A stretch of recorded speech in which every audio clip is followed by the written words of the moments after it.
first word that comes to mind is shagging, Bonk. rooting. Procreation. The ins and outs of sex. Okay. Bang. Bang. What? Bang. It's just called bang. Yeah. Bang.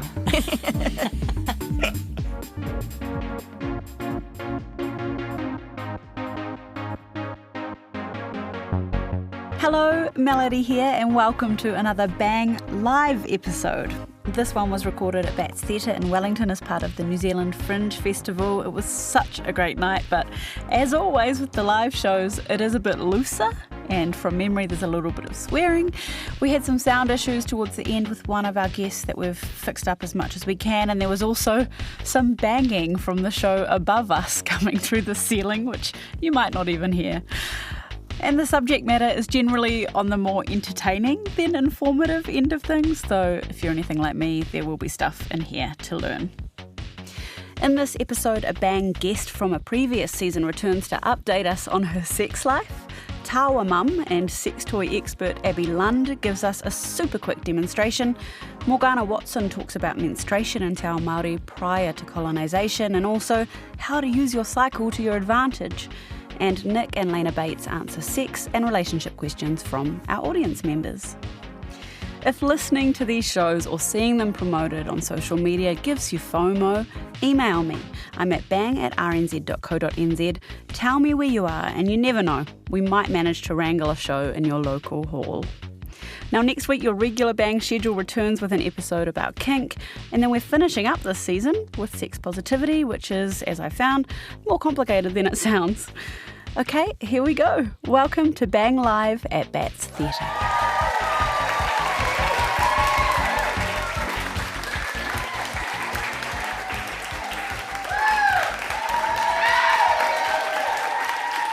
So just very briefly, I want to know a little bit more about you and who you came with. So who here is anyone here with family apart from Nic and Lena?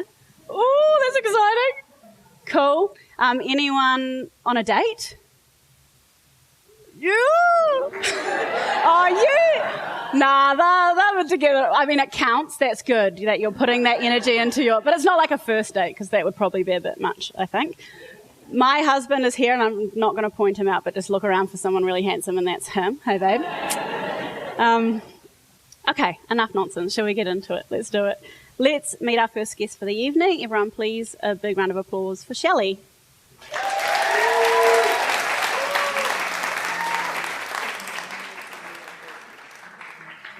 We've met Shelley before. We've got a bit of audio from that first interview and where we first met her, so we will play that now, and then after that you've kind of twigged to who she is, we'll come back to her. Yeah, so I am a 29, nearly 30-year-old virgin, and for a long time that was faith-based. We were encouraged to remain virgins until we were married and only commit to having sex with that person for the rest of our lives. So for a long time that was what I was taught and believed for myself. And it's only been in the last maybe 5 to 8 years that I've sort of unpacked that and wanted to think about whether that's something I want to continue holding as important, and I think it's not anymore. So fast forward to now. Now it's time to start doing some of the things that she's read and heard so much about, like dating. I was on a date with somebody and this boy asked if he could kiss me, and I hadn't kissed anybody before that. And I was like... and I had... Just say yes! I know, and I mean, I did end up kissing him, but not that night, because I had already talked to him about the not having sex thing, the not kissing thing, and I had already felt like I'd been very vulnerable, and I just didn't know if I could cope with more. But I did eventually. But I did eventually, and I remember thinking after that I should have just said yes the first, like I shouldn't have had a couple of extra days that I didn't need, you know. I'd had 28 and a half years, you know. But and how was the kiss? Awkward like every first kiss? Yeah, probably. Yep. Thank you. That was an amazing interview. And we have actually since caught up again. You were part of the Auckland live show. You got on stage and told us basically that you didn't consider yourself to be a virgin anymore. Since talking to you. You had done a lot of work before that point. I think you were just ready to go, ready to be let out of your cage. So, and you had there was this really cute moment where you talked about how you'd been nervous about penises because you'd heard, you'd gotten the impression they were kind of gross, but actually it was kind of cute to hold in the hand. Yeah. They remind me of those balloons that had water in them that you used to like put through your hands. Yeah. So now we're doing the catch up since then. It's been a while. You've actually got a date for when you consider the date you lost your virginity, quote unquote, but it's not that clear cut. So I have my first 2 sexual experiences, I guess. I'm making an average date out of those 2 dates and putting it in the middle because those 2 experiences with different people, but I consider them both to be the first because the first time's tricky, so I needed the next time. So yeah, that day in the middle is the average day, which is coming up. So I'm nearly celebrating my year of living sexually, in an outward way. Obviously, I've been living sexually internally. Yeah. And at first, like as you heard in that interview, I was really like, go, go, go. But then as time's gone on, our dynamic has changed, and now I'm like, are you sure, babe? Are you good? You've got some. It's at the point now where I'll get random messages from you with just like sex in the back of a car. Tick. It's like classic. And you've got a couple of screenshots there from. Yeah. I was like, nothing like a bit of morning anal to see out 2018. Oh, there was another one about your mum. Did I read that? Oh, yeah, that was a good one. I said, I feel so covert. I'm staying at my parents' right now, and I'm currently in the lounge working on my sexual memoir. My mum just asked if I knew a good quiche recipe, and I'm here tapping away about the first time I had anal. So let's have a little wrap-up of your year of sex, I guess. What have been... Should we go like highs and lows, or like... Yeah, highs and lows. I've definitely enjoyed it and don't have any regrets. And I think because I spent a lot of time, possibly too much time, I mean, who's to say, processing and like figuring out that I was ready to unpack some of the kind of ideologies, I guess, that I'd had for a lot of my life. So by the time I was ready to do it, I really felt like I had processed a lot of the stuff that I think I would have felt guilty about otherwise. So I'm really proud of myself that I haven't had the shame to deal with as well, as dealing with all the physical stuff. But one of my favorite things that I've discovered is that like sex is not only fun, but like sometimes it's funny, and it's just a bit silly, and like there'll be a weird position or a noise or like a facial expression or whatever, and you're just like, this is just 2 people doing this weird thing. Like it doesn't, because I'd seen porn, and so then you see this really like highly sexualized, very like everything has to be like sexy and dirty, or you see like romantic movies where everything happens like at the same time and everyone looks all romantic all the time, but it's neither of those things.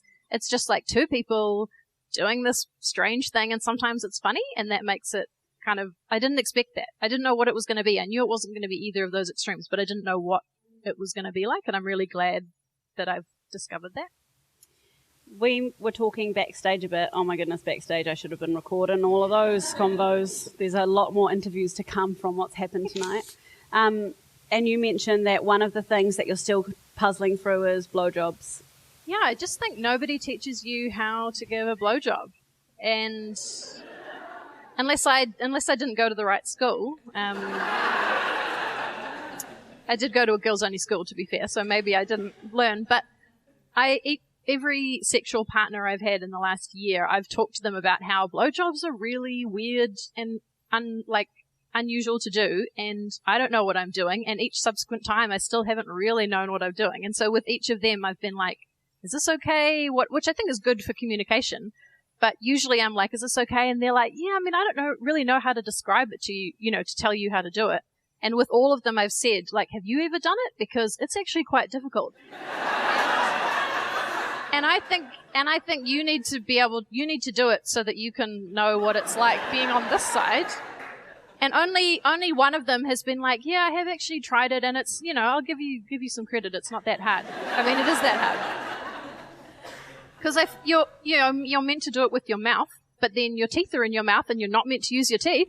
Like, I've got a book recommendation for you, because when I was in my early 20s, I stumbled upon a book in she's here in someone's bookshelf, a family member, called called Sex Tips for Straight Women from a Gay Man, and it's probably hugely outdated and not PC, but it has a great blowjob section, so I'll get that to you. One guy, when I said, oh, you know, I've been told you're not meant to use the teeth and, you know, you can't neglect the balls, etc., etc. I just like talking during sex as well. Like I found that because I just process everything. How do you talk with your mouth full? Well, maybe that's my problem. That's probably why I'm not very good at them. But one person, I said to them, like, I've been told you're not meant to use your teeth, and they weren't a Kiwi, and they were like, who told you that? Some, like, weak Kiwi guy, basically. So I was like... So apparently teeth are good. Not out here. I think it's a individual preference thing, I'd say. In terms of the journey and listening to yourself, does that sound like a whole different person? Or is it not that big? You're just the same person? You know? No, it does feel, I feel like the same person, but I feel really empowered and liberated. I think I would have, you know, there's still times where I'm like, oh, I wish I would have done things as a teenager and then maybe not had the hang-ups that I had about it for so long. But then I got to choose the timeline and the way that I went about things, and I got to choose to do it at an age where I, like, wasn't self-conscious about my body. I was, like, on my period and I didn't care. Like, I knew what I deserved, I think, a little bit more than if I had done things as a teenager when all my friends were. So, I don't know, I'm proud of myself, and I'm glad that I don't have that guilt around it. But it's still not like everything. And because I'm doing them with people that I'm not necessarily having a long-term relationship with, you're still processing what you want from that person and whether what you're wanting from them is asking too much, depending on the relationship, and whether having those connections is worth it based on how you might feel afterwards. So it's all, like, you're still, it's not like it's everything. And it's not everything, but it's made me feel a lot more confident in myself, I think. Can we finish this amazing story by you just telling us if there's anything, what's left on your list? I knew going into this year of having sex that that orgasms weren't necessarily the goal for every sexual experience, and I knew that, and I had friends that had talked to me about that. But I think I've put pressure on myself probably to try and have that experience with a partner that I haven't had yet. And I think the more that I've, like, overthought that, you know, like, it's on your mind the whole time. So on one hand, I'm really glad that you can still enjoy sex without having that. That's something I don't think is talked about enough. Like, you're told that if you don't have an orgasm, it's going to be boring for you or not as good. Whereas I feel like it still has been really enjoyable without that. But I think that must still be an emotional barrier or some sort of, like, mind block that I'm, you know, not getting through. I'm so glad that you came to talk to me a year ago. I want you to stay there because our next guest actually might have something for you. I mean, orgasm is not the goal, as you rightly pointed out, but Abby, please join us on stage. Everyone put your hands together for Abby.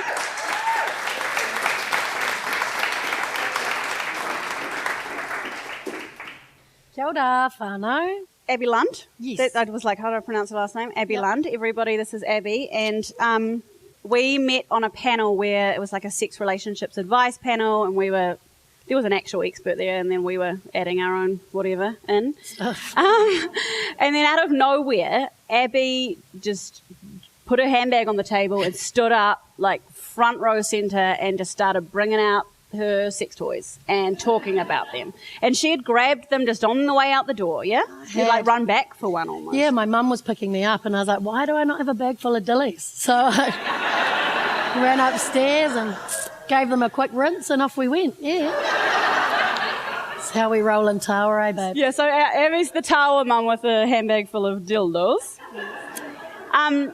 But for a little bit of context, you have done work before, used to work for Device, hosting sex toy fuckaware parties, I think I heard. Sex toy parties. Yeah, I did that for 5 years. So by the end of my time with Device, I'd kind of turned it into my own little beast and a little vehicle for sort of a bit of stand-up, and just so much fun, eh? Because as you said, there's so much humour in sex, and I think we take it far too seriously. And there's a lot of serious themes, but I think sex is our release and sex is our play as adults. I don't play soccer, but I fuck a lot.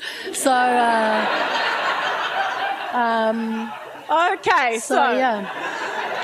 on that note, shall we talk about what's in your handbag? Shall we? 'Cause Okay. We don't have much time. So I'll be let's super dive quick. in. Let's dive in. So, orgasming with a partner as well.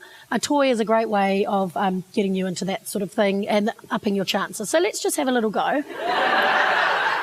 So when it comes to sex toys, I'm just going to do this. I think Just it's do what easier. you need to do, yeah. Good. So you've got silicone. So you've got silicone non-vibrating, okay? Dildos, butt plugs. Then you've got your vibrating toys. So then you're looking at clitoral, internal, or both, and anal stimulation. So if you're starting out as a sex toy virgin, I guess, I think a really good way to buy a sex toy is to either go online or go into a store and have a look at what turns you on. Don't buy something that you look at that someone tells you that you should buy because it's going to be really good if you really can't bear the sight of it. So, clearly it's kind of like that's not your husband. It's kind of like looking for a sexual partner as well. Just you've got to really want to get involved.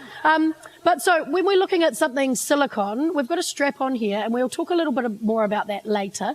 But this is an amazing strap-on that was made by Device. But this is a silicone dildo, right? So as we can see, there's no vibration happening. The sizes really grow. Oh, I left the big one upstairs, still stuck to my chair. Hey, William, do you want to go grab the big dildo? That'd be great. Give it a rinse, Will. So this is silicone, okay? So we're talking vaginal penetration and anal penetration with these guys. Not necessarily, but necessarily. You know. The cool thing about these ones is that the actual base has got suction. So you can stick it to the wall of your shower or the floor of your bath. So your flatmate's like, are you done in the shower? And you're like, no, I'm still dirty. So dirty. Then we go into butt plugs. Now, so anal play, we were talking about this before, really quite emotional. So I don't know how many of you will connect to that. We had a great conversation backstage. I find I've really got to be in the right state, extremely drunk. No, I'm kidding. But, I've got to be having a good day. If I'm feeling a bit sensitive and a bit hormonal, stay away from my butt. I don't want it, right? But if I'm feeling really quite powerful and quite sort of naturally lubricated and quite I am woman, then I'm going to be way more open to that. So listen to your body, always. If you've got an arsenal there as well, then you're just like, what about that? I just have drawers with numbers on them. Give me the 23. This is a butt plug that has different levels, okay? So when you're just first starting out and when it comes to anal stimulation, like I could go on for hours, you've really got to prepare properly. So if anyone's ever inserted anything inside you anally without preparation, which had happened to me as a teenager, that is enough to put you off for life. So if this is something that you're wanting to get into, a toy can be really great, or a finger, but make sure you use a lot of lubricant. I mean, lube inside, outside, guzzle some, whatever you need to do, get that slippery, okay? But let's get into vibration. You've got your, bondagey type stuff, your handcuffs. Really interesting that people that often identify with being submissive are often quite powerful in life and vice versa. Not always, but, it's quite interesting letting go of control. So if you have to have a lot of control in your life, if you're a mother of, say, 3 kids, like a 7-year-old and 3.5-year-old twins, you might find that you don't want to make any more decisions. So the first time your sexual partner says, get on your knees, you're like, what did you say? And they're like, get on your knees. Like, okay. Wow. That shift happened quickly. So, keep yourself open and explore. Glass toys are beautiful. You can cool them down or warm them up. No microwave or freezer for obvious reasons. You're off to A&E. Male toys. So you've got fleshlights, you've got male masturbators as well. We'll swing it through that. Swing. I ordered 2 new clitoral vibrators, but they didn't get here. They're still in customs in Auckland. So we wondered what that was. This is the one that I bought, and I've been charging it upstairs because it's a USB. But for me, I'm a very clitorally stimulated woman. I'm also internally, and I'm a gusher. So that's just me in a nutshell. But it's good to know. Call me. No, it's good to know what you are sexually, so that you can sort of embrace that and buy toys around that. I.e., I need waterproof everything, so I can't use that anymore. But just to give you an idea of the power,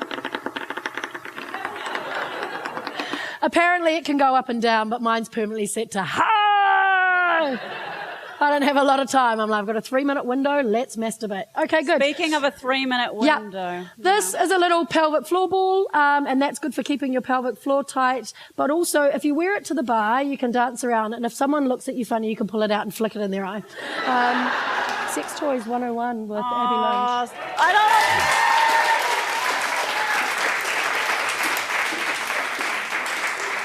So, Morgana, get your butt over here. So everybody, please, again, let's welcome our next guest, Morgana Watson. Yeah. So you're here to talk about menstruation. Yeah, but after that, oh my God, let's just keep talking about gushing. Oh my God. Can you just introduce yourself briefly and the work that you do in this area? Ko Taranaki te maunga, ko Taranaki te iwi, te roe e uri anō tēnei no Taranaki. So I'm Taranaki born and bred. And my day job, I am a Māori cultural consultant, but also I went deep and hard. Oh yeah.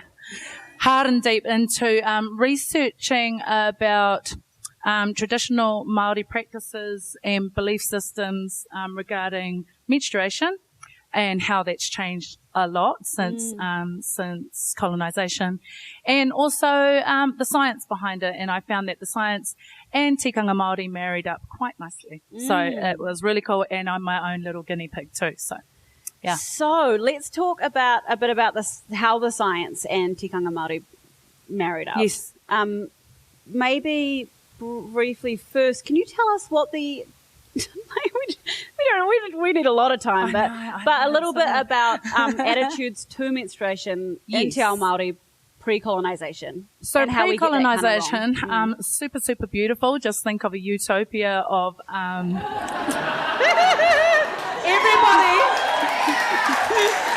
A lot of us aren't here, yeah. No, it really was super open. It was celebrated. Menstruation was celebrated, and it was traced right back to our origin stories, our myths and our legends.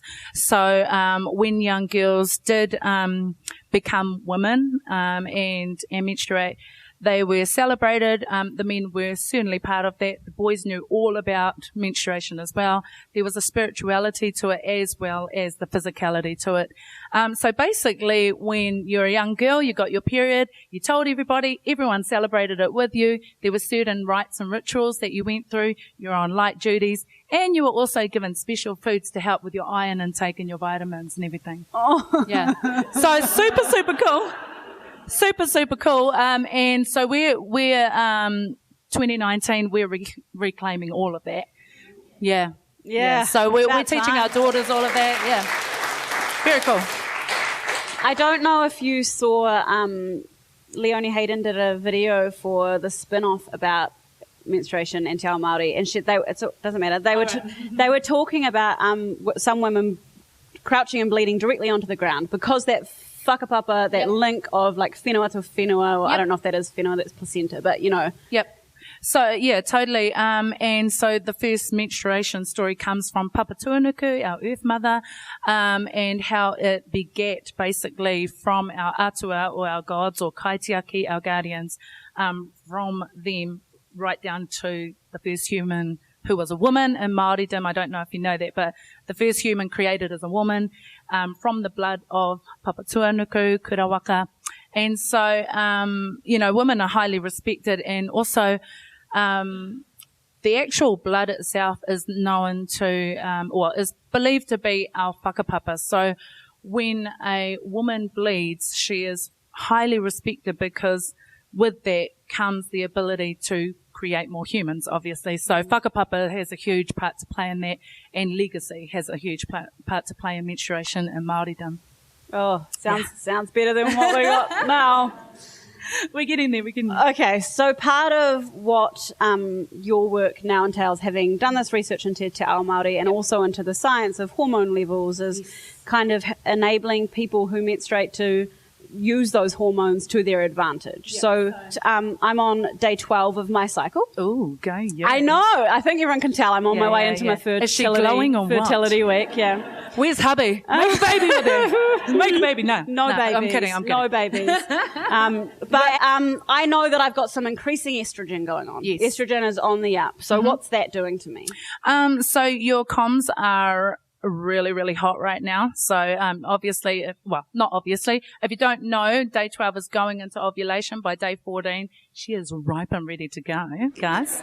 And so your communication is up and you're super, super magnetized. Like if you believe in vibration and how the law of attraction works and all of that, you're highly magnetized right now. So you don't actually have to do a lot. People will be drawn to you naturally.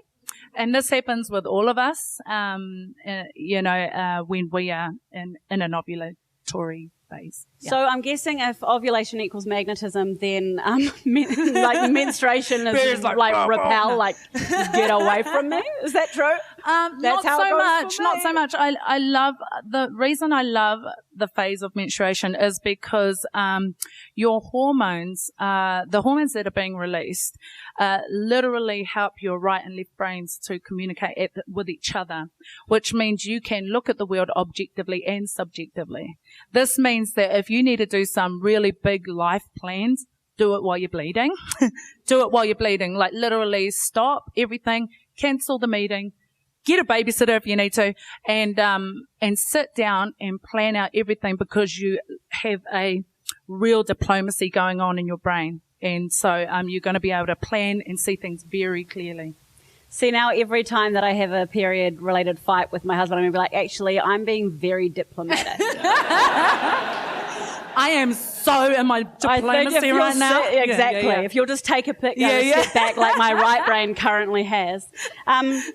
So you can go to Morgana for more of this information. There's apps that can help you, like what I was saying before about day 12. That's an app that I've got on my phone. Definitely. So I've got to give props because this is how it all started. Ngahuia Murphy wrote her thesis on she called it Waipiro, meaning red waters, and it was the traditional, it was about traditional Maori customs when it comes to menstruation. So her first. And then Elisa Vitti, if you haven't heard of Elisa Vitti, she is an American scientist. She's incredible, and she created the MyFlow app. So it gives you all the information. This is, I'm basically giving you the same information. So I married these two ladies together, and I was my own guinea pig, and I basically used the app and was embodied and followed my cycle for 18 months straight. Now I'm at the point where I don't need the app because I'm just like, oh, okay, that's happening. I know what I got to do now. But it gets to the point where, if you know what phase you're in, you know what hormones are being released, and therefore you can plan accordingly. So, for instance, you're doing an event right when you're ovulating. Perfect. Perfect. If you've got meetings, a job interview, anything that has to do with networking or talking to people while you're ovulating, perfect. Just don't get pregnant. Yeah. Luteal phase, you're detail oriented. So if you need to clean out your wardrobe, sort your shoes out, clean the entire house, get your Marie Kondo on, do it in your luteal phase. Do it in your luteal phase. Oh my gosh. Yeah. Menstruation, like I said, life planning. Big picture stuff. Close the blinds, eat the chocolate, plan your life. So, that's it. Yeah. Yep. And so after you've finished bleeding, you're quite low in your hormones, but you're going to go into your follicular phase, which everything's gearing up to kick off again. But you're super, super creative. So if you paint, if you do music, if you write, this is a great time to set some time aside, 5 hours, and just get creative. Whatever it is. Everybody, one last big round of applause, please, for Morgana. Kia ora. Thank you, everybody. Thank you. Okay, Nic and Lena, get up here. You get set up. This is our father-daughter sex therapy, sex advice duo, Nic and Lena Beets. Yeah. So before the show, someone came around with a question box. I haven't even looked at it, but you have, thankfully. And we are going to go through some of these questions now and answer them. But we also thought for the first time that we would, if anyone is feeling brave, open it up to those in the audience. I'm going to read one and we'll do it, and then I'm going to come back to you. And if you're feeling brave, ask a question and we will get to it, all right? How did dad and daughter start to engage in open dialogue about sex, sexuality and relationships? So how did this whole open thing that we all wish we had or want to have in our lives start? Well, I mean, so for those who don't know, Lena's mum, my partner, is also a relationship and sex therapist. So she grew up in a household where that was our business. We tried to keep it age appropriate. We tried not the kids not to hear things that weren't appropriate. But it's what we do. It's what we talk about. So, and I think actually you made the point in another show about. I mean, we've tried to be very open about everything. Yeah. Yeah, you were open about everything, and I've taken a specific interest in this topic. Yeah. So. And you did from quite young. You were yeah. You were like, I want to know more about that stuff you're talking about. Yeah, she was asking really awkward questions at a very young age. Probably like how to talk to your kids about sex workshop would be a great idea because Pete, there was so much good feedback to that first episode. I think a big thing is, if I can speak to people who want to be parents, is working on your fear and shame and things that kids can pick up on so quickly. It's so easy to be super afraid. Like, we get a lot of worries about porn and the internet and social media, but all you can do is have conversations with your kids that center values and center them acting with integrity and respecting themselves and others. And if you're having those conversations, you're doing absolutely everything you can to keep them and others safe, because they'll stop talking to you if they can feel fear and shame, and it's hard to combat. But trust. Kids are going to make mistakes. They're going to fall out of a tree from climbing. They're going to say something dumb to a friend, and then you're going to hear it from their mother, and on and on. And they're going to make mistakes in sex and relationships. And it's understanding that it's just a learning process. And again, if you've had those conversations from the start, things will probably be okay. Yeah. And kids, and particularly teenagers, can't tolerate hypocrisy. So you got to practice what you preach. If they're doing something you don't like, you can be honest about that, but it's kind of like also kind of go, well, you know, I've brought you up to be autonomous. Do what you think is best, but here's my opinion. You know, I'm your parent. I'm going to give you advice, but in the end, you do, right? Do what you do. Does anyone have a question they want to ask face-to-face in person? This is terrifying. We've never done this before, so if you're scared, that's fine. We have many other questions in the box. You don't have to. So many questions.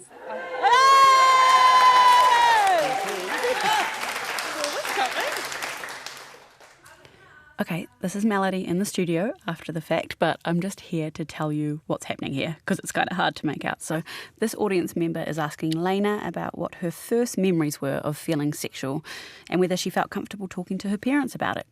Okay. Well, thanks, Alice. Love of my life. I don't remember the first time I felt sexual. It was very young. Yeah, actually, you'd probably have a better idea than me because I've always remembered feeling tingles and rubbing and wriggling and... I mean, children masturbate at any age. I don't know about little girls, but little boys masturbate in the womb. So, or can. I'm not saying they all do, but, you know, so it is normal and healthy for children to masturbate at any age. So, well, I knew sex was a thing. So, specifically telling my parents that I felt sexual, that wasn't really... She was showing us before she was telling us. Okay, well, I'll just be quiet. You obviously remember. Yeah, my parents talked to us about masturbation, everything like that. Like, I was already doing it, and they obviously knew I was doing it because I'd never not been doing it. So it was just, again, like, when you're talking about things in the open already, there's less of, like, a big disclosure moment. And, you know, that's to do with, like, anything around sex. It's just keeping it open and, you know, not assuming things about your child, about their sexuality, about their gender, about how they like to have sex. Then you don't have to put them through this massive process of disclosing something that's happened or what they've decided. Mm-hmm. Yeah, and we've been hearing some of the like coming out stories that aren't necessarily coming out stories because it was just more of a like natural learning process than a big moment like that. Is there anybody who's not Lena's flatmate who wants to ask a question? So I've noticed recently that I really struggle with communicating what I want sexually to my partner verbally without getting massive anxiety, not due to my very supportive partner. And I was wondering if there are any tips to lessen that anxiety.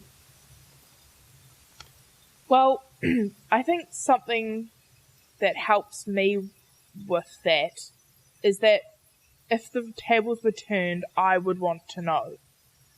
I would want to know that there is something else I can be doing to please my partner, and I would appreciate them telling me. And I do, maybe not everyone's going to have that level of perspective of like, that was hard for you to tell me, thank you for trusting me.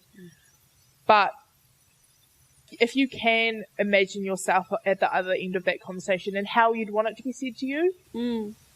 What if it's less about communicating that something's not right and more about just communicating something that's kind of occurring to you or that you're thinking, you know, a new thing? Is that different? Well, the trouble is that the more invested you are in the relationship, the harder it is to actually reveal what you want. Because if somebody who's, you know, you've only just met tonight doesn't like it or thinks you're weird, no great loss. But if it's somebody you've, you know, invested 10 years and, you know, had a couple of kids with, it's pretty tricky if they don't, you know.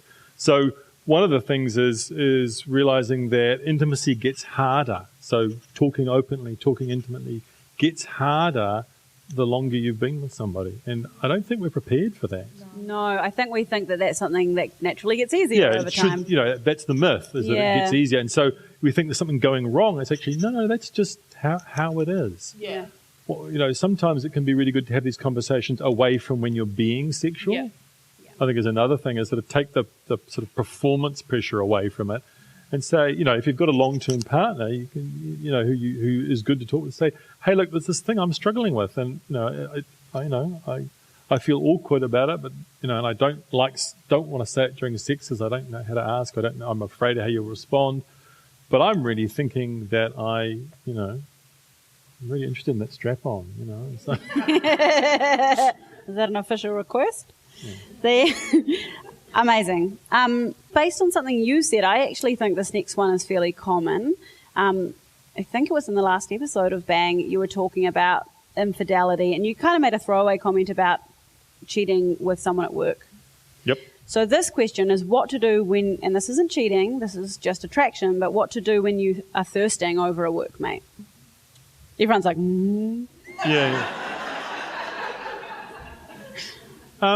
I think, you know, first thing is celebrate that you're alive.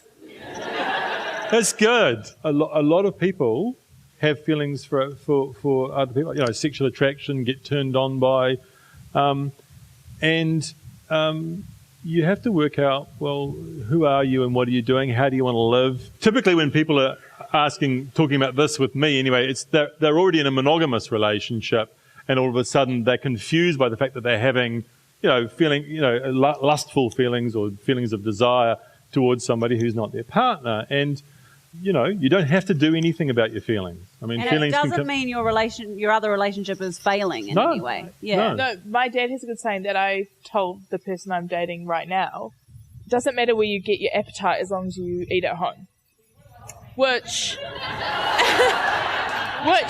if you're, in a monogamous relationship and that's something you've decided what you both want, I think it's a pretty helpful phrase. Okay. Well, this one is specifically how to tell your dad you have casual sex, which they will have words on. But let's talk about, you know, maybe that kind of thing, like when you've got family members who frown upon your decisions and how to talk to them about how actually it's a perfectly healthy and happy thing to be doing. I mean, I think when you're trying to talk to somebody about something that you know they're not going to be happy about, I think the first thing is to sort of acknowledge, look, I understand your opinion, I respect you, I respect your views.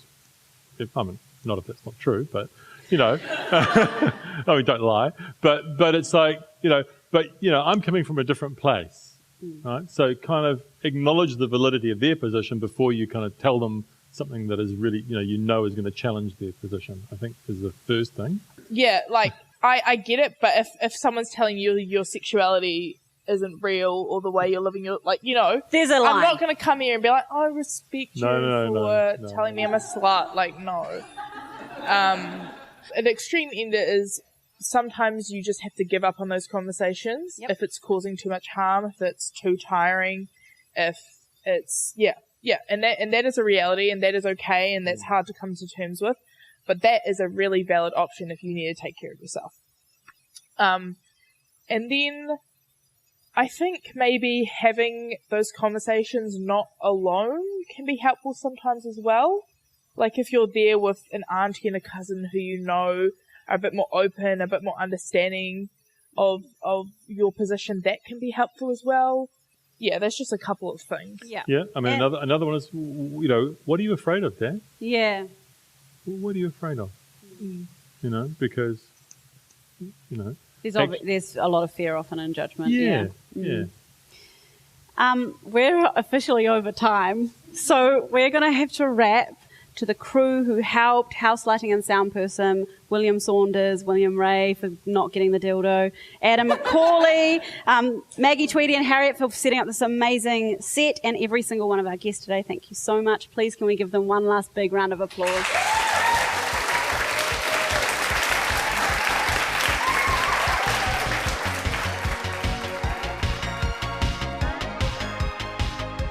That's Bang live from Bats Theatre in Wellington as part of the New Zealand Fringe Festival. We have some bonus material to release this week, which will tide you over till Monday when the official episode 5 from season 3 is released, exploring the world of kink. As always, you can email me at bang@rnz.co.nz or reach out on Twitter. And if you have a moment to rate or review the podcast, please do. Till then,